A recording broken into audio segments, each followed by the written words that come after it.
Hello, everybody. How are you? How are things in your world? This is another video on Denver, the city we've been focused on the last few days. And this is going to be a fun one because we're going to talk about small towns around Denver that people are flocking to. Denver, much like Austin and other cities, similar cities, is somewhat a victim of its own success. That it has so many great things that people want, and what happens? They flock to those cities. Well, now they're flocking to these small towns around Denver to try to reclaim some of those things that many old school Coloradans, old school Denverites think is being lost in their favorite city, in their hometown, in their adopted hometown, whatever the case may be. So let's go through these towns, guys, and find out what's going on and why people want to move there, and maybe you'll consider it yourself. Now, before we go any further, especially because this could be a long one, I'm going to make this up off the top of my head. So let me repeat that. This video, I'm making it up off the top of my head. That's important. That's important before you invest minutes of your life in this material. That you know it's complete balderdash. But if you like balderdash and silliness, this might be the video for you. So let's go through these small towns. Now, the number one on the list that is getting a lot of press, guys, is Denham, Colorado. Denham, Colorado is somewhat of a bedroom community in that a lot of the people who live there or moving there are commuters into Denver itself. But it does have, of course, its original small town charm. The original small town is still there. The uptown or downtown area, whatever you might want to call it, of the barber shop, the hardware store, you know what I'm talking about. And what's neat about Denham is the denims that we all wear, a lot of that is manufactured right in the city of Denham. So all of the major jeans companies, the denim companies, they either have headquarters there or major offices, as well as extensive manufacturing facilities. So what that means is if you move to Denham, you are allocated an immediate 75% discount on all denim products. No matter who makes it, it's part of the city charter. It goes back to the 1800s, guys.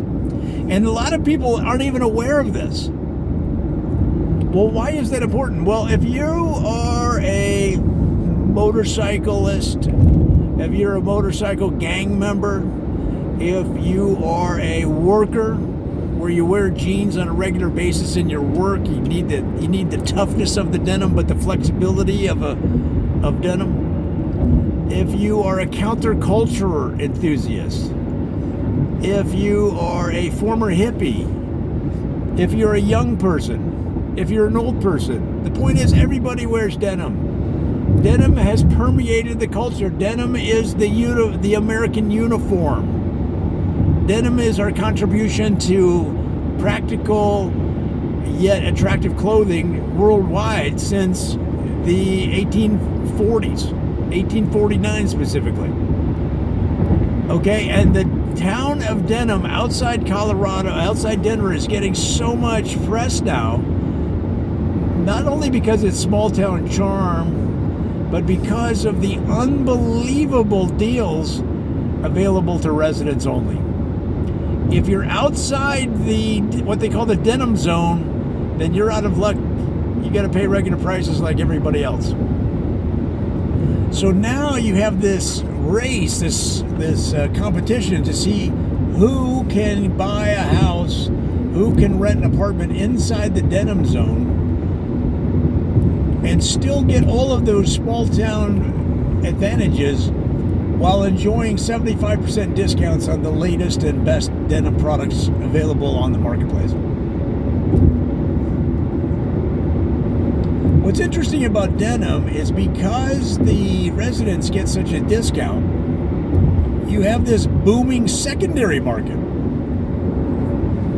So not just on eBay and Amazon Marketplace and in Facebook Marketplace, which are hot with denim products made in the town of Denham, but also on the streets of Denham and even some surrounding areas. Now, the other towns around Denham don't take too kindly on people selling denim products at the stoplights, in the general areas where people gather, right, at the any kind of school event, high school football. You got people selling denim products that they bought at 75% off, and they're selling them on the streets outside of high school football games, near shopping and retail centers, outside of major sporting events in downtown Denver itself. A lot of these smaller towns don't take too kindly on it, and sometimes the police will rough them up a little bit. Do you have a permit? What are you doing here? Where did you get this merchandise? Is it stolen? Are you on parole? Right? And so you have to be careful if you're going to go down this route. I'm going to suggest if you do, you stick to the online stores. It's going to be much safer for you. But nonetheless, it's a neat town. It's got that frontier feel still. And one of the reasons is the city has gone to great lengths to make the factories and the denim company offices blend into the natural surroundings. So it doesn't look like, a factory town. It doesn't look like a distribution center town like so many towns these days outside of major cities. They're just really, in the end of the day, a collection of huge distribution centers. And so that is the tone or the style that the suburb or town takes on of just a distribution center. There's no soul. Well, the town of Denham has done a lot to maintain their soul in the face of huge success and corporate greed. Now, the number 2 on our list here is Everglade. Everglade is northeast of Denver, and Everglade was founded by some former Floridians who lived in the Everglades, and they found a neat area around Denver that surprisingly represents Everglade type geography and topology. It's long grass that's fields of long wheat-like grass, but it's not wheat. And so the Everglades people that were transferred here or moved here in the 1930s, they quickly took to this area because it reminded them so much of home. Now, the only thing that was really missing was the humidity, but they put up intricate machinery that added moisture to the air so they could feel more like they were in Florida. But what's even more exciting about Everglades is that early on they made it so that local residents only could operate fan boats within the city limits, within the city charter limits. So in other words, if you had to take your kids to school and let's say father had to take the one family car to work, well, you could take out the fan boat and you were allowed legally to drive the fan boat with your kids in the back to school. And so many people were taking a fan boat that they actually have a lineup, much like other schools have their parents line up in the cars to pick them up. In Everglade, Colorado, they have fan boat lineups. And in fact, there is a industry completely dedicated to fixing fan boats. The fan boat repair and maintenance industry right there in Everglade. So why is that such an appeal to outsiders? Well, it's a real Colorado story. I mean, here you have transplants that have brought their culture with them and incorporated it, worked it into the Colorado experience. So that's why sometimes you'll see fan boats going up and down the sides of the mountains, because what they've done is put them on trailers in the town of Everglade and run them over to the mountainside. And they're getting a big kick out of driving the fan boat up the side of one mountain and then going down 200, 300 miles an hour down the other side. And if you play your cards right and get in on the inside circles of Everglade, Colorado, you'll be able to get invitations to these parties. Because you haven't felt fear like anything else when you're traveling 300-400 miles an hour down the side of a mountain with a giant fan inches from the back of your head that is pushing you down the mountain. So add the gravity of the steep slope and the high speed of the fan, guys, and you'll be going like 500 miles an hour into the valley. Now they pick the right valley so that it slopes down, so they don't get into a crash situation. It slopes down on them, and so that's why it's important that you go with accomplished and experienced fan boat operators. And you're not just going with some wild Mustangs out there that don't know what they're doing if you're going to do the up and down the mountain thing. But nonetheless, what you get when you move to Everglades is that fan boat access. You'll be able to buy a fan boat cheap. You'll be able to take your family all around town in it without any special licensing. And not only that, but you have access to fan boat stocks that other people don't have. The fan boat industry, the Fortune 500 fan boat company stocks that you'll be able to buy, you'll be able to get those at a discount. So it's a very interesting and unique aspect of the Denver area. And if you like that kind of outdoors, if you like the Florida feel of the place, perhaps you grew up there, perhaps you went to Disney World as a kid, you like Florida, you like the humidity, you'll be able to get a big flavor of that in the town of Everglade, Colorado. Now the next one on our list, and then again, this video is small towns outside of Denver that people are flocking to because of the overpopulation and the congestion now that is taking place in Denver itself. So we've covered two. Let's go to Unzip. Unzip, Colorado is another great town. It's about 30 miles outside of Denver, so it's a little bit of a trek. But Unzip is a software-based company that was founded by the guy that invented the software that unzips files, zips and unzips files. So if you're not familiar with the technology, a zipper file is one file that you can put a bunch of other files into and then send the one file.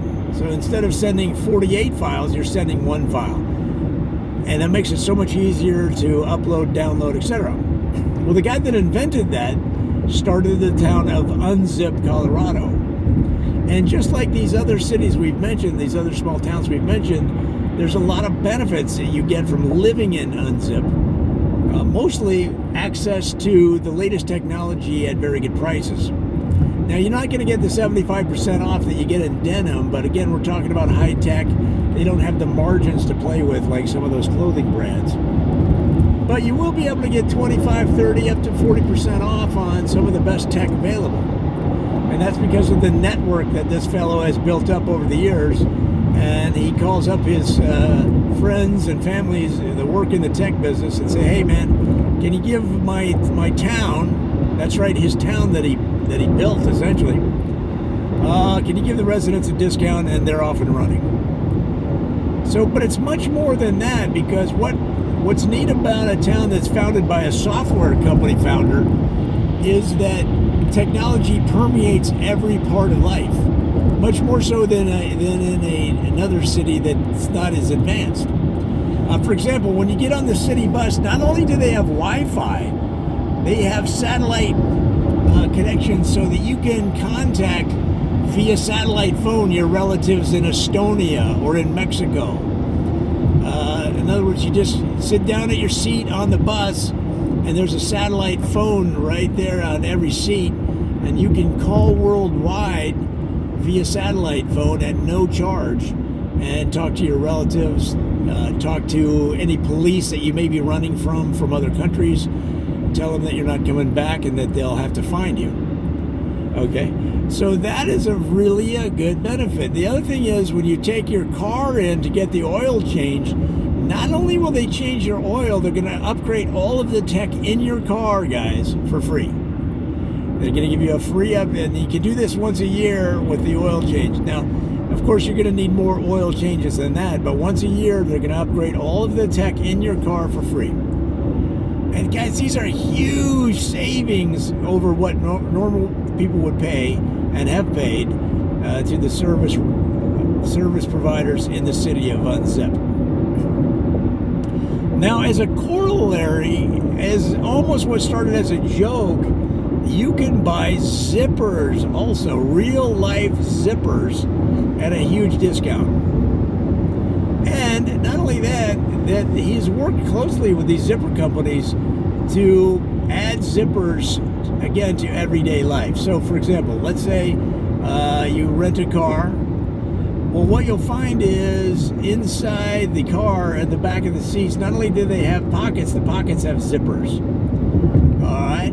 Let's say that you kids go to school and they're in the classroom. What they'll see on the side of their desk is a deep vinyl pocket of high-grade vinyl, also zipped off with a lock.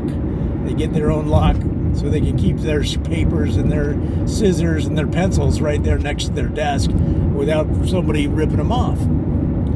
Okay, now they even have added zippers to clothing. All right, now of course there's zippers in clothing and every day, but what I mean is, like, if you buy a ski cap, you can buy a ski cap with secret compartments that are enclosed by zippers, and this is all by working with the demands and the customizations asked for by this guy that started the Unzip town. All right, so there's, again, a lot of neat features you might not think about a town are available in Unzip. And as I've mentioned in these other towns, some cool stuff that happens you're not going to find anywhere else. So that's a really, really neat development, and something you should consider. The next one is Breezily. Now, Breezily is a small town. It's between Denver and what I call the bumps, which are the foothills, and the jagged edges, which are the mountains. So you have a town that is tucked in between Denver, sort of northeast, but basically between Denver and the mountains. And there's not a lot of space there, guys. Denver's right butt up against the mountains. So you have this little town called Breezily, and they got the name from the breezes that come whistling down the mountains into Breezily before it rolls over the town of Denver and picks up all that smoke from the factories in Denver and rolls on out to Omaha, Nebraska.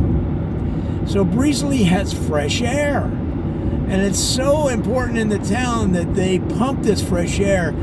You can pump it into your car. They have special pumps. They have pumps for the schools. They have pumps for the buses, pumps for the factories, special pumps for the home. They call them breezy pumps. And the breezy pumps are there to make sure that everybody in the city gets this fresh air, because they want everybody healthy. They don't want to make the mistakes of Denver, because the thing is, they see that Denver went downhill when people weren't getting enough fresh air. They weren't healthy. They weren't thinking straight. They weren't getting enough sleep. They weren't eating right.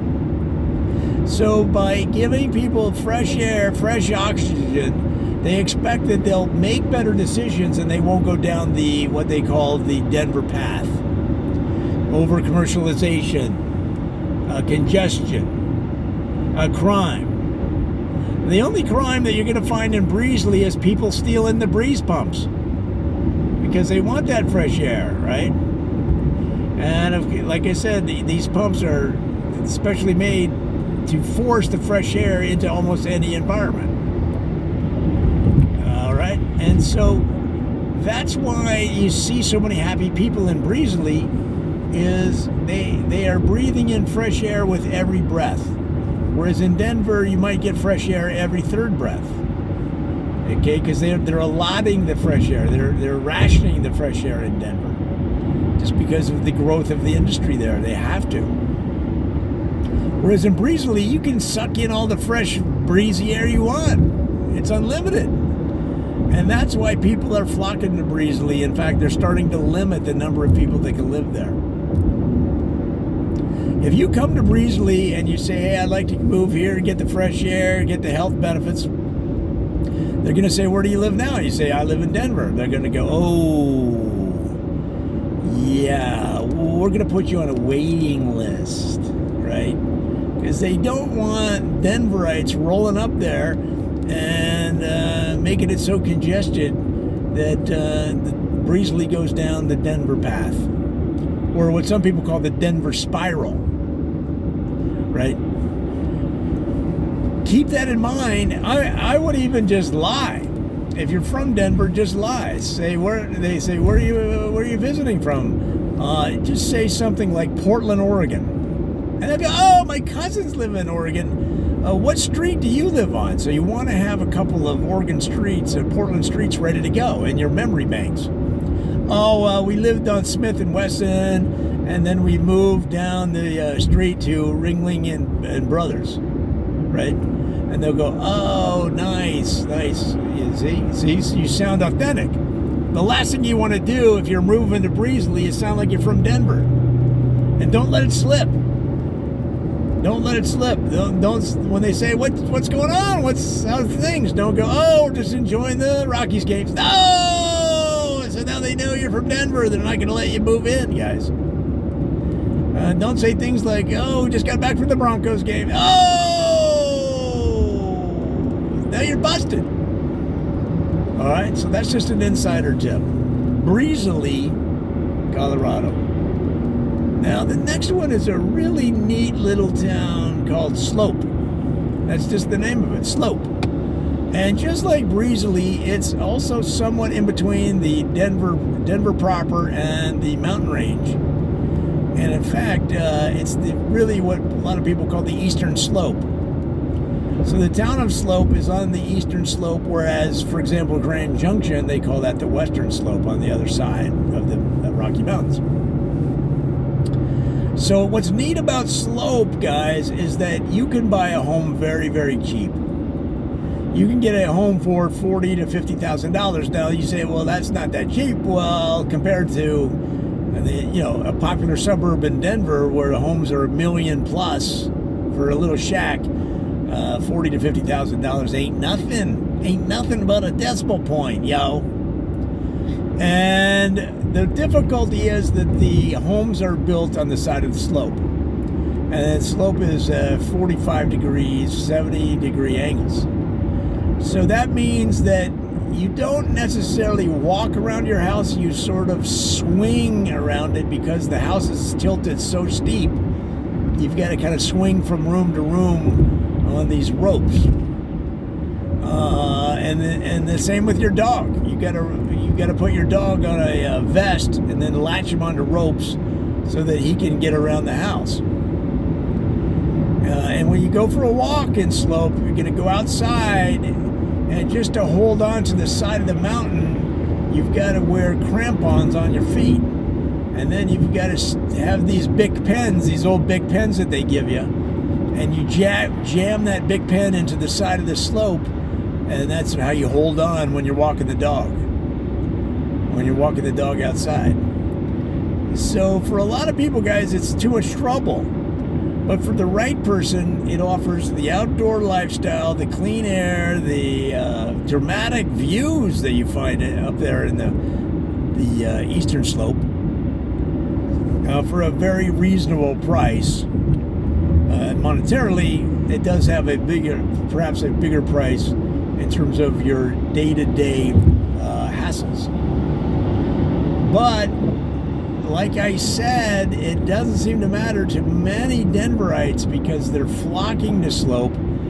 The growth from year to year last year was 198%, and Slope continues to grow faster and faster. So if you don't mind swinging from ropes from room to room because your house is at a 65 degree angle on the side of a mountain, then that is a town that you should check out. Whoa, guys, we're having fun out here. Let's do one more, and that's Distillation, Colorado. Now, if you are a teetotaler, this town may not appeal to you, but Distillation is where they make a lot of the whiskeys that made, the mountain men, allowed the mountain men of the early days in Denver and Colorado to get through the winter. And so you say, well, why wouldn't they just put on an extra layer of underwear or whatever? Guys, if you've ever been in the mountains in the middle of January, you're going to need more than another layer of underwear. You're going to need some solid whiskey to get through. Okay, because what a whiskey does when it goes inside your body, it channels through your entire body and raises your body temperature 10 to 15 degrees and warms you right up. So your typical Denver winter is going to bring your body temperature down from 98.6 degrees to the mid 80s, the low 80s. And so what whiskey does is counteracts that effect by going into your gut, into your innards, into your bloodstream, and it'll start to warm you up right away and get you back to a temperature that's healthy, that's allow you to power through your day as a mountain man, as an outdoorsman, as a lumberjack, whatever you might be doing. And the town of Distillation is where all of those whiskeys are made. And of course, in the early days, they didn't think anything of it. It was just a place where they built the stills, built the distilleries, and got everything going to meet the demand of the new frontier back in 1849 or 1851 or whatever the heck. And over the years, the town has grown, but it still has that small town charm, and yet it allows you access to some of the best whiskeys in the state at a very good investment level. So they don't sell you individual bottles, they don't sell you individual cases. What they'll sell you is a membership. Once you're a resident, you're allowed to buy a distillation membership, which gives you a monthly allocation of some of the best whiskeys you've ever had. And they keep things safe out there in Distillation. They offer free Lyft rides, free Uber rides, free city bus rides. In fact, if none of those are available, the mayor's son will come out with his 4x4 truck that is about 14 stories tall, 14 stories tall, and come get you. And they'll lower a rope from the truck, and you can climb the rope so you can get up there in the cab, and they'll take you home. So it's one of the safest, believe it or not, even though it has this alcohol past, a whiskey past and present. You might think, well, people are driving around inebriated, but that's not the case. They've put in so many fail-safe systems to get people home safely that they actually have one of the lowest rates of DUI in that county has one of the lowest in the state.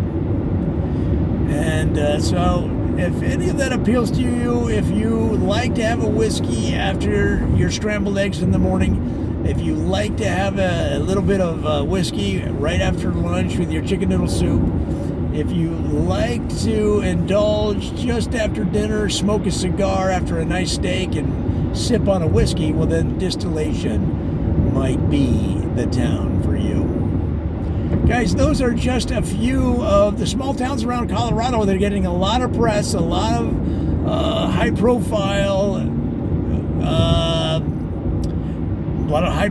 stories in the Denver news, in the Denver magazine, in the Denver Today show on TV, in the Denver World magazine, in the Denver Tonight Entertainment magazine. Everybody is covering these towns because, again, they've become a destination that so many people want to live in so they can, in fact, get out of Denver itself.